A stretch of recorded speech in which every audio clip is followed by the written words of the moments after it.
Pemirsa, berikut kita simak wawancara eksklusif kami bersama anggota Komisi 10 DPR RI Putu Supatme Rudana dengan topik Recovery Pariwisata Bali. Selamat menyaksikan. Pemirsa Bali TV, apa kabar Anda? Senang sekali saya Guhyuma Sukmatika kembali menyapa Anda pada edisi wawancara eksklusif kali ini. Pemirsa, pada hari ini kami sudah kedatangan narasumber yang spesial ya. Beliau merupakan anggota Komisi 10 DPR RI, Bapak Putu Supatme Rudana. Swastiastu Pak Putu. Om Swastiastu, selamat pagi. Iya, apa kabarnya Pak? Baik sekali, dan hari ini kita sedang berada di Pantai Sindu, di Sanur. Harapannya tentu seperti hari ini hari cerah, semua semangat dan kebersamaan kita akan secerah hari ini. Waduh, semangat kebersamaan secerah hari ini ya pemirsa. Nah pemirsa, kami informasikan bahwa bincang-bincang saya kali ini bersama Bapak Putu adalah episode kedua ya Pak. Betul. Yang mana sebelumnya di episode pertama kita sudah mengulas secara general terkait dengan program dari Komisi 10. Dan khusus hari ini kita akan membahas secara komprehensif terkait dengan kepariwisataan dan juga peran pemuda dalam pariwisata. Baiklah, kita mulai saja Pak bincang-bincang hari ini. Baik. Pak Putu, kemarin sudah ada langsung beberapa waktu lalu ya, sudah ada berita tentang penurunan status Gunung Agung nih. Oke. Nah, bagaimana kondisi pariwisata setelah diturunkannya status Gunung Agung tersebut, Pak? Jadi begini, kebetulan kemarin saya berkunjung ke Kabupaten Karangasem sekaligus menyerahkan mobil perpustakaan di Kabupaten Karangasem dari Perpustakaan Nasional dan diterima oleh pemerintah Kabupaten Karangasem dan juga banyak masyarakat sekaligus para siswa-siswa yang hadir. Nah, pada saat itu memang kita mendapat penjelasan yang resmi dari pemerintah Kabupaten Karangasem bahwa Gunung Agung statusnya sudah ke level 3. Iya. Dari penurunan dari level 4, yaitu dari awas ke siaga.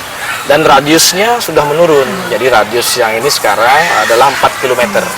Ya, 4 km inilah yang memang kita harus gaungkan ke semua pihak, berbagai pihak, bahwa Gunung Agung sekarang sudah betul-betul aman. Dan kepariwisataan Bali sangat aman. Apalagi kita berada di Sanur yang radiusnya sangat jauh dari kawasan Gunung Agung. Nah tentu dengan momentum ini kita sampaikan pada kesempatan yang baik ini bahwa Bali sangat aman untuk dikunjungi dengan memiliki tempat wisata yang begitu luar biasa.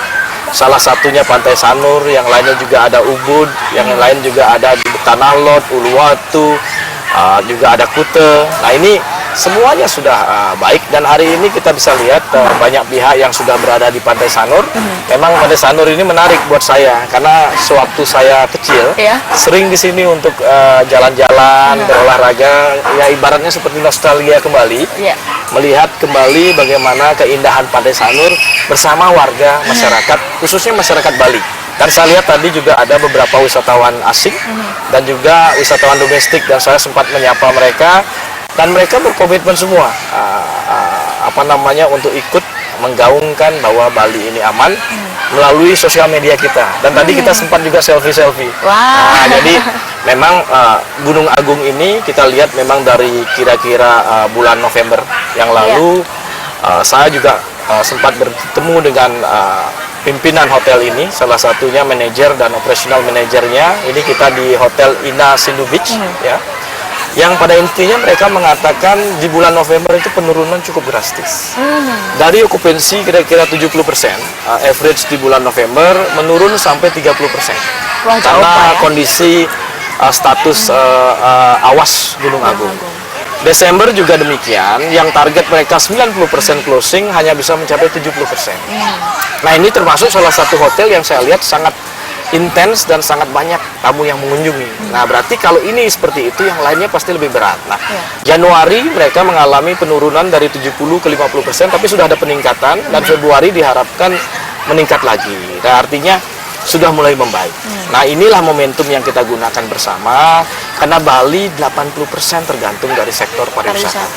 Dan semua pihak pasti tergantung, karena ada yang bekerja di hotel, ada yang bekerja di restoran, ada yang bekerja mungkin di pasar, dan mana itu sangat terkait karena distribution channel daripada industri perhotelan ini ke semua pihak, termasuk transportasi, termasuk mungkin yang bersifat kuliner, termasuk budaya, termasuk oleh-oleh, semua akan berdampak. Pariwisata. Sehingga harapan kita dengan adanya penurunan status Gunung Agung, kepariwisataan Bali ke depan akan lebih baik, lebih meningkat, dan pada akhirnya niat kita adalah menjembatani, menyuarakan ini kepada seluruh saudara kita di seluruh Indonesia, rakyat kita yang lebih dari 250 juta, dan juga wisatawan asing di seluruh dunia.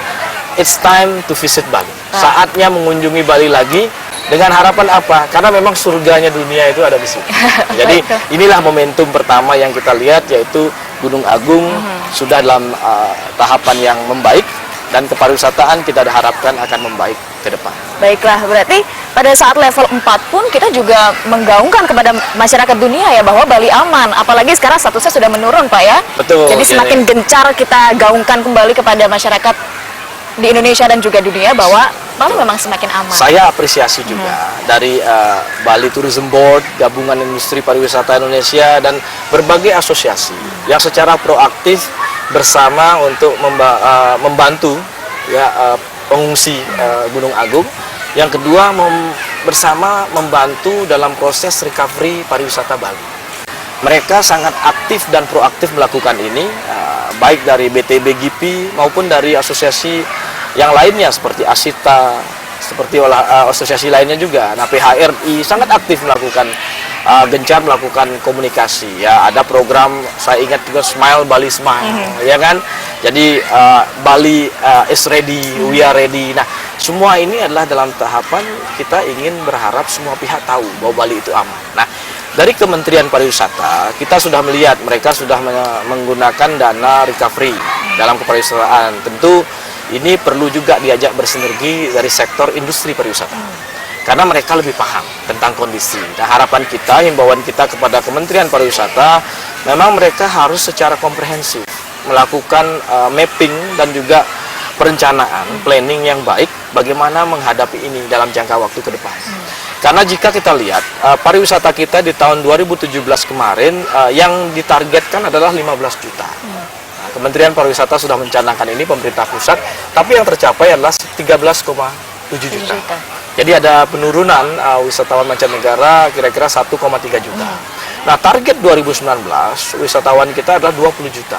Nah, kalau kita menggunakan strategi bisnis as usual dengan cara-cara yang biasa, saya rasa tidak akan bisa tercapai 20 juta itu. Nah, harus ada langkah-langkah perencanaan dan gagasan yang komprehensif dari pemerintah pusat untuk melakukan konsep besar dalam tahun ini, tahun 2018 dan tahun 2019 ini, sehingga 20 juta kunjungan wisatawan asing mancanegara ke Indonesia dapat tercapai. Nah, tinggal memang sinergi yang kita perlukan. Pemerintah daerah, saya lihat Pak Gubernur Bali sudah sangat maksimal memperjuangkan ini. Stakeholder kepariwisataan sudah maksimal juga berusaha untuk memperjuangkan ini. Bahkan mereka mengadakan berbagai event secara proaktif. Nah, Kementerian Pariwisata dengan anggaran yang kita berikan di atas 3 triliun, kita berharap juga Bali menjadi destinasi utama harus diperhatikan secara maksimal dan komprehensif. Karena kalau Bali menurun, daerah lain saya sendiri yakin pasti akan berimbas dan pasti akan turun. Nah, jadi inilah yang kita himbau ke semua pihak, dan memang momentum ini juga momentum yang menarik karena tahun ini kan tahun politik. Nah, itu juga yang menjadi pertanyaan saya, Pak. Ya. Sebentar lagi tahun politik nih, bagaimana Bapak melihat kondisi pariwisata jika dikaitkan dengan tahun politik tersebut? Memang dinamika kita sekarang dengan proses demokrasi berjalan, dan juga proses demokrasi ini tentu akan ada pilkada, akan ada pileg, pemilu legislatif, akan ada pilpres, pemilu presiden. Pilkada 2018 ini lebih dari 170 pilkada, termasuk di Bali ini ada pilkada, ada pilgub, pemilihan gubernur, juga ada pilkada di Gianyar, dan juga ada di Klungkung. Nah, sehingga momentum pilkada ini seharusnya juga bisa digunakan untuk wisata.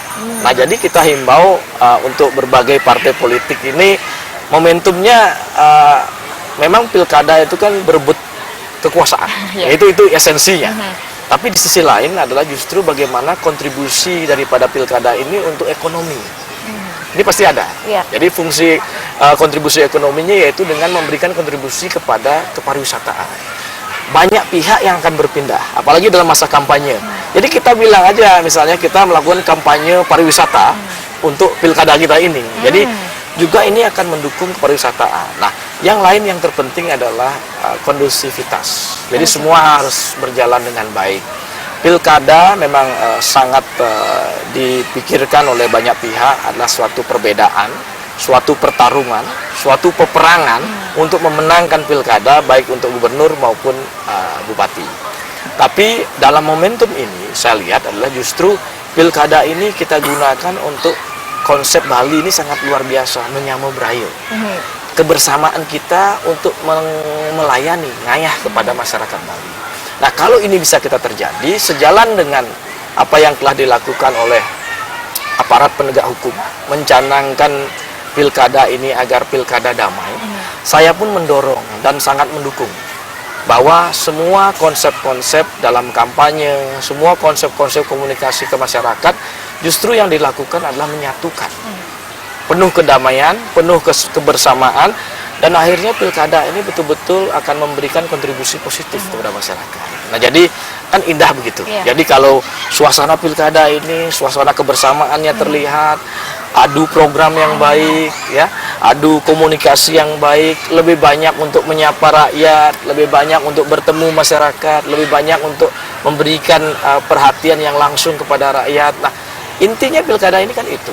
Jadi untuk melayani masyarakat. Ya, memang paradigmanya ada berbeda. Dulu mungkin kekuasaan penuh 100%. Tapi sekarang sudah 50-50 karena masyarakat sudah melek politik. Nah, jadi masyarakat sudah tahu, masyarakat sudah bisa mengakses semua. Apalagi dengan digital informasi dan juga sosial media sekarang yang betul-betul sangat bisa diakses oleh semua pihak, mereka bisa mempelajari calon-calon ini. Nah, tentu dengan momentum ini kita himbau, kita ajak semua juga bersama. Saya apresiasi aparat penegak hukum, aparat keamanan yang selalu secara terus-menerus menyuarakan pilkada damai. Dan memang seperti KPU sendiri kan juga sering menggaungkan ini. Nah, juga saya apresiasi. Nah, tentu dalam momentum ini yang baik ini, karena saya terfokus kepada pariwisata, jangan sampai pilkada ini justru atau pileg nanti atau pilpres nanti, kan sudah mulai tahun politik ini 2 tahun ini akan berdampak negatif terhadap pariwisata. Politik berjalan baik, kondusif, pariwisata harus berjalan juga dengan baik. Nah, kita sudah punya banyak tantangan dan permasalahan. Salah satunya erupsi Gunung Agung. Nah, jadi jangan lagi sampai kita membuat satu konflik yang lain yang berdampak, berimbas kepada kepariwisataan kita. Jadi hari ini memang momentumnya baik. Saya hari ini hari Minggu berjalan santai di Pantai Sanur. Kebetulan weekend saya di Bali. Kemarin sempat beberapa kali kunjungan kerja. Nah, salah satunya kunjungan kerja saya ke luar. Jadi dulu saya membantu erupsi Gunung Agung sempat mengungsi. Setelah itu saya lakukan program menggaungkan bersama, yaitu program Recovery Bali. Sampai saya hadirkan banyak tokoh nasional ke Bali. Salah satunya Bapak Agus Harimurti Yudhoyono ikut membantu. Jadi beliau membantu ke tempat pengungsian, ke Desa Rendang, ke Klungkung, di Gor Swecepure, Desa Tenganan. Beliau membantu karena ada tempat pengungsian di sana. Dan pada akhirnya saya ajak juga untuk bersama menyatakan bahwa Bali ini aman. Dan menghimbau semua pihak bahwa untuk tetap berkunjung ke Bali. Nah, jadi artinya perhatian sahabat-sahabat kita di tingkat nasional itu cukup banyak. Nah, belum lagi kemarin saya juga dorong ada kegiatan nasional di Bali. Ya, mungkin ingat kegiatan Karang Taruna. Rapat Kerja Nasional Karang Taruna. Itu yang hadir itu lebih dari ribuan orang. Terus yang kedua, 40 bupati, wali kota, dan gubernur seluruh Indonesia hadir untuk menerima penghargaan, dan mereka datang. Dan kita sampaikan kita perlu dukungan mereka untuk membantu proses recovery Bali, dan mereka hadir di hotel Prime Plaza di Sanur. Kita lakukan, dan cukup baik, dan kita bawa dan kita sampaikan secara nasional bahwa rapat kerja nasional Karang Taruna ini kita lakukan di Bali, dan mereka memberikan support yang begitu luar biasa. Dan ini cara-cara yang memang saya pikir harus dilakukan. Belum lagi teman-teman kita di fraksi Partai Demokrat. Kita punya teman-teman dari Komisi 1 sampai Komisi 11. Kemarin saya duduk dengan Bapak Dede Yusuf. Beliau adalah Ketua Komisi 9 yang menghubungi tentang ketenaga kerjaan dan jaminan sosial. Nah, ini yang saya pikir harus dilakukan bersama. Beliau ada acara di Bali, acara internasional, kita dukung juga. Jadi artinya kita support, bagus, tolong dibantu juga program internasional biar ke Bali. Juga ada program-program dari Komisi 7 tentang kegiatan ESDM atau Pertamina atau apapun dilakukan di Bali. Nah, kita doronglah ini. Jadi kami, saya sendiri sebagai figur yang lebih banyak waktunya di pusat, di Jakarta, terus menyuarakan ini agar semua pihak tetap berkunjung ke Bali, agar ekonomi Bali meningkat, karena kalau nggak 100%, 90% lebih ekonominya sangat tergantung dari sektor kepariwisataan. Nah, jadi inilah yang 2 poin yang penting. Nah, tentu yang poin-poin berikutnya memang seperti saya harap juga memang tadi sudah wisatawan kita himbau, Gunung Agung sudah kondusif, politik sudah baik, nah juga stakeholder pariwisata juga harus positif. Nah, kira-kira itu yang penting. Baiklah, jadi apalagi menghimbau di tahun politik, menghimbau setiap pihak yang memang terjun ke dalam politik untuk mengaitkan setiap kampanyenya dengan pariwisata, itu menjadi salah satu strategi untuk recovery Bali juga. Betul, berarti Pak ya. Betul. Nah Pak, kalau kita beberapa waktu lalu nih banyak sekali bisa kita lihat ya, mungkin pemirsa juga melihat di media sosial ya, ada bisa dikatakan tingkah laku oknum-oknum nakal gitu Pak di pariwisata yang justru memberikan nama baik untuk Bali, dan bahkan videonya pun, informasinya pun tersebar kemana-mana Pak. Dan semua orang bisa melihat itu. Saya tidak sebutkan ya, mungkin pemirsa di rumah juga tahu infonya seperti apa. Kalau Bapak melihatnya seperti apa? Jadi begini, memang dengan dalam era teknologi informasi, sosial media yang begitu luar biasa, apapun yang terjadi itu sudah transparan sekarang. Jadi sudah gampang dan mudah sekali diakses oleh siapapun. Jadi kita menghimbau agar semua stakeholder kepariwisataan kita di Bali, khususnya mungkin pekerja pariwisata, mungkin figur-figur dalam arti yang banyak bekerja di industri, mungkin perhotelan, agar memang selalu memberikan yang terbaik untuk Bali. Nah, kejadian kemarin ini memang saya lihat langsung, memang ada informasinya dan kita dengar dan sangat viral di sosial media, ya, bahwa ada satu oknum mungkin tenaga hotel yang memang dalam kondisi menyampaikan sesuatu yang memang kurang tepat, kurang pas. Nah, tentu ini kita harus yakinkan kepada semua pihak, khususnya pemirsa atau para wisatawan, bahwa kepariwisataan Bali ini pelayanannya begitu luar biasa. Saya sering mendengar dari tamu asing atau wisatawan mancanegara, wisatawan domestik yang mengatakan bahwa di Bali ini hospitality-nya luar biasa. Hospitality-nya ada Trihita Karana, ada Palemahan, ada Pawongan, dan ada Parayangan. Jadi hubungan antara manusia-manusia, manusia alam, dan yang kuasa itu baik sekali. Nah, kalau ada kejadian-kejadian negatif, saya yakin itu adalah oknum yang melakukan. Oknumnya dan oknum yang mungkin kurang bertanggung jawab dan kurang berpikir tentang kepariwisataan Bali. Tapi kita sampaikan, kita yakini, saya yakin dari figur pariwisata kita, tokoh-tokoh pariwisata di Bali sudah melakukan tindakan proaktif, melakukan ini agar terus menghimbau, agar tidak terjadi hal-hal yang seperti ini. Karena kita ini sudah banyak hal negatif yang terjadi. Jadi saya juga menghimbau, mari apapun yang kita lakukan itu hati-hati sekali, karena menyangkut pelayanan, ya, menyangkut Bali. Kitalah yang akan menjadi kalau bisa dibilang dutanya Bali, dan beliau-beliau ini yang menjadi pekerja pariwisata ini menjadi ujung tombaknya Bali, menjadi komunikatornya Bali, menjadi artinya memberikan kontribusi dalam arti garda terdepannya Bali. Nah, kita berharap tidak terjadi lagi. Nah, jadi tentu yang kemarin sudah ada tindakan yang proporsional, yang tepat dilakukan, dan akhirnya sekarang kita sampaikan kepada semua pihak, baik wisatawan domestik, mancanegara, Bali ini pelayanannya betul-betul baik, betul-betul aman. Seperti di sini, kenyamanan itu luar biasa, keamanan di Bali begitu luar biasa.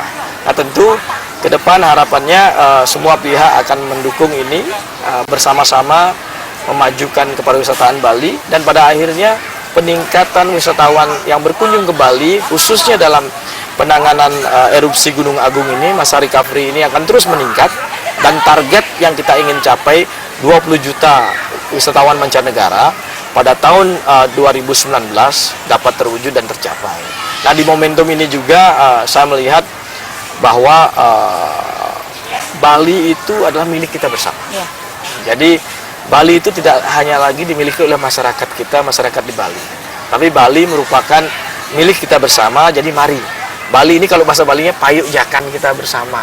Atau tempat kita untuk mendapatkan rezeki bersama.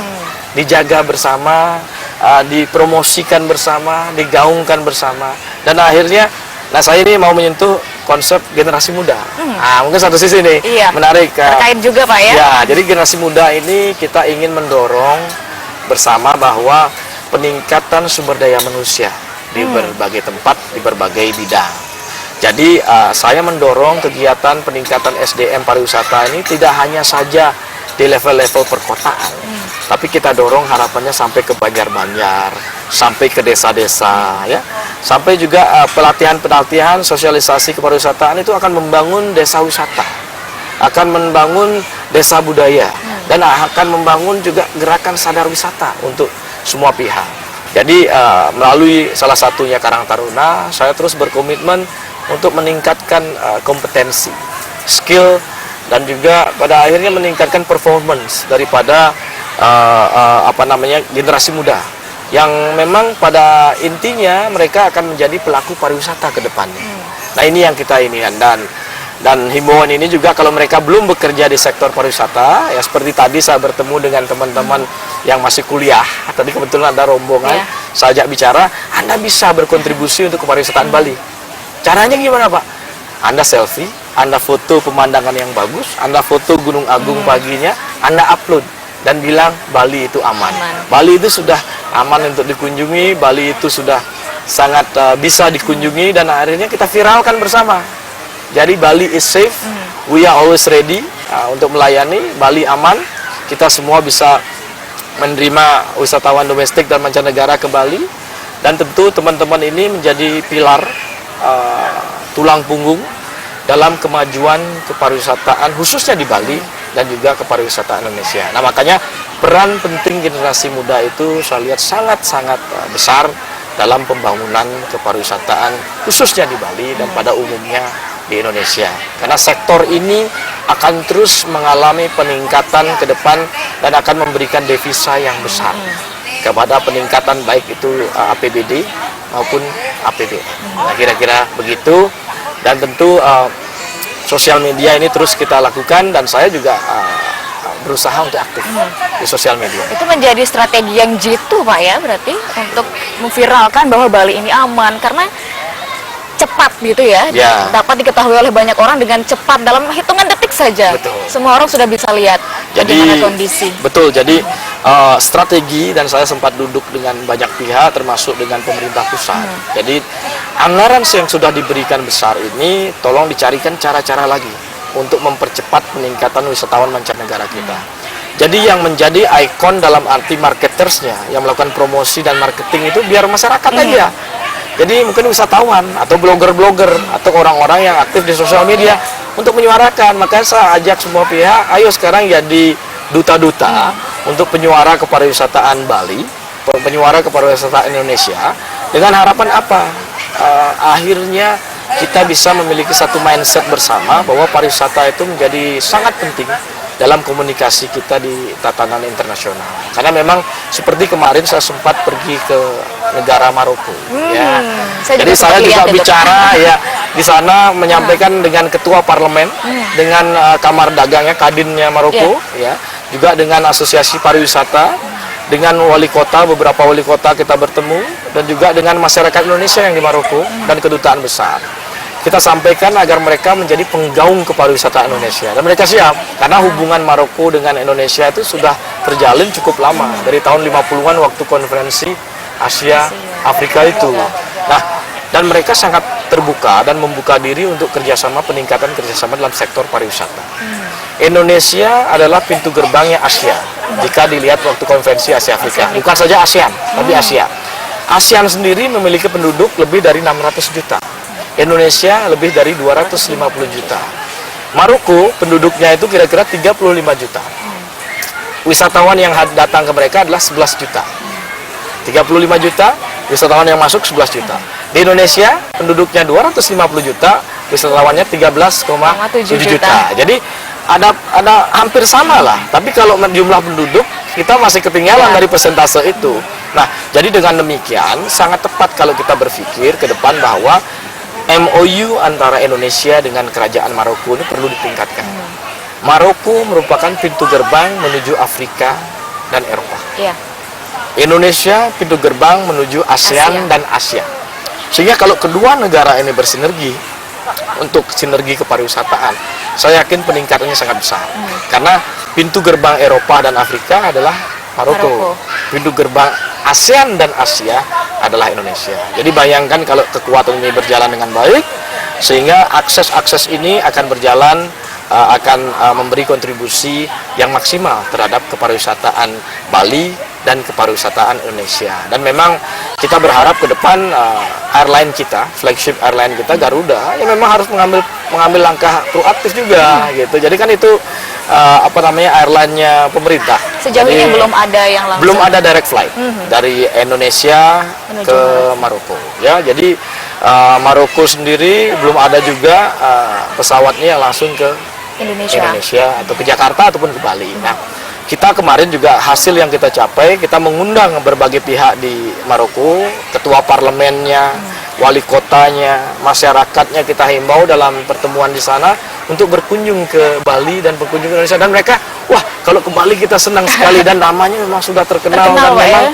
mereka itu sekali dibilang Bali itu luar biasa. Berarti selama ini belum ada yang menyampaikan itu, belum ada yang menjelaskan itu. Dan saya syukur kemarin menjadi anggota Badan Kerjasama Antar Parlemen yang turut ke Maroko, lintas komisi, ada yang dari komisi 4, ada yang komisi 6, ada yang komisi 1, dan saya yang komisi 10 yang membidangi pariwisata ini, menjelaskan di situ bahwa kepariwisataan kita itu sangat tepat untuk dikunjungi sekarang. Nah, kalau masalah erupsi atau apa sudah saya sampaikan, radiusnya sudah tidak sampai ke wilayah pariwisatanya, tapi hanya dalam radius yang terbatas yang waktu itu saya ketahui 6 km. Nah, sekarang sudah 4 km. Jadi artinya mereka sangat menyambut baik dan mereka akan membalas kunjungan kita ke Indonesia. Jadi mereka akan ke Jakarta dan mereka akan ke Bali. Nah, mudah-mudahan dari sana menuju tahun 2018, 2019 akan terjadi peningkatan kerjasama kepariwisataan antara Indonesia dan Maroko. Kenapa ini penting? Karena dua negara ini merupakan pintu gerbang yang besar dan yang baik bagi masing-masing negara untuk mendapatkan akses wisatawan ke negara mereka.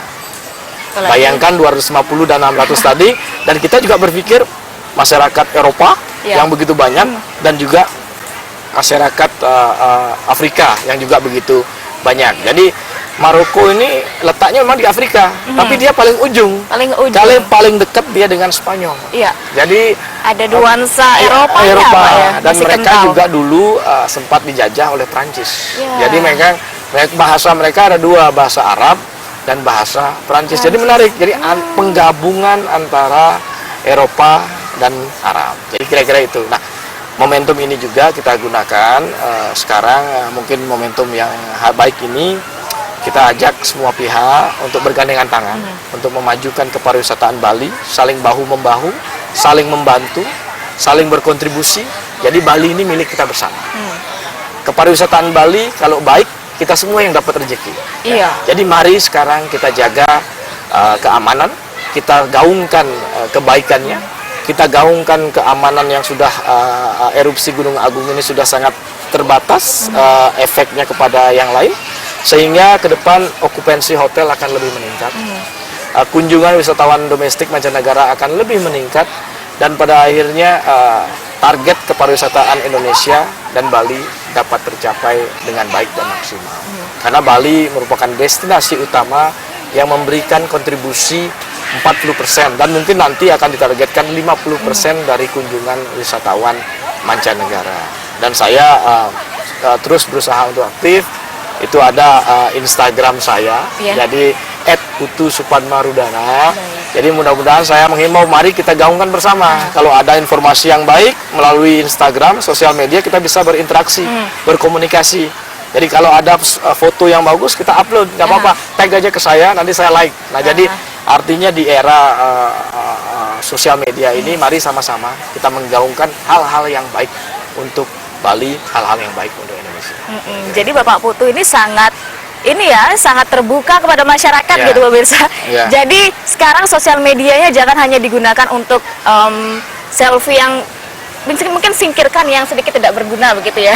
Tidak produktif. Tidak produktif, iya. Utamakan dulu untuk menggaungkan recovery Bali, bagaimana kondisi pariwisata Bali yang aman, seperti apa keindahan alamnya. Ya. Tag saja ke Pak Putu, langsung di like. Nah, itu jadi sinergitas juga Dan kalau antara ada pertanyaan pemerintah juga dan boleh masyarakat. dari Instagram. Jadi dari Instagram Messenger-nya itu, jadi message-nya bisa kita berkomunikasi nanti. Jadi harapan kita bisa berkomunikasi, tapi suatu saat saya juga ingin bisa dialog interaktif juga ya dengan masyarakat, tapi mungkin kita lakukan di kesempatan berikutnya. Karena ini kan terus ini ya, ini baru kali kedua. Iya. Nanti ada pertemuan dengan kami kali ketiga, mungkin ke depan kita membahas olahraga lah. Olahraga, Sekali-sekali ya. kita di lapangan di Renon itu, Renon. aja kan bagus juga itu. Bapaknya kan suka olahraga Ya, juga. juga. Pak. Terus sekali-sekali di Ubud di Monkey Forest. Oh, ya, ya. jadi di alam. Jadi mudah-mudahan juga bisa menginspirasi dan memberi kontribusi semua pihak. Kitalah yang harus menjadi subjek penyampai atau komunikator dalam kepariwisataan Bali dan Indonesia. Wah, luar biasa sekali. Menarik Pak berbicara Ya. sama Bapak ya. Terima kasih. Tapi waktu 30 menit terasa sangat singkat gitu Ya. Pak berbicara tentang pariwisata, karena semuanya pariwisata berdampak kepada semua Baik. sektor kehidupan kita gitu Betul. Pak ya. Betul. Tapi pada intinya terima kasih sekali Ya, Pak terima Putu kasih. Supatmo sudah berbagi bersama kami pemirsa Terima Bali TV. kasih ya. Jadi salam Indonesia ya di sini ya. Salam Indonesia Pak. Dan pemirsa, itu dia bincang-bincang kita bersama Bapak Putu Supatmo Rudana, dan kami ingatkan kembali Bapak Putu sangat terbuka, bisa berinteraksi langsung dengan pemirsa di rumah dengan follow di Instagram beliau di sosial media di @putusupatmarudana. Bisa tanya-tanya, bisa tag langsung fotonya dan akan langsung di like. Itu jadi Oke, sinergitas ya, antara sinergi, kedua ya. pemerintah. Dan pemirsa, tadi saya kutip satu kalimat yang sangat menarik dari Pak Putu Supatmarudana terkait dengan kepariwisataan. It's time to visit Bali, karena Bali adalah surganya dunia. Akhir kata, Oke. saya Gung Yuma Sukmatika, terima kasih atas perhatian Anda dan salam Salam Indonesia.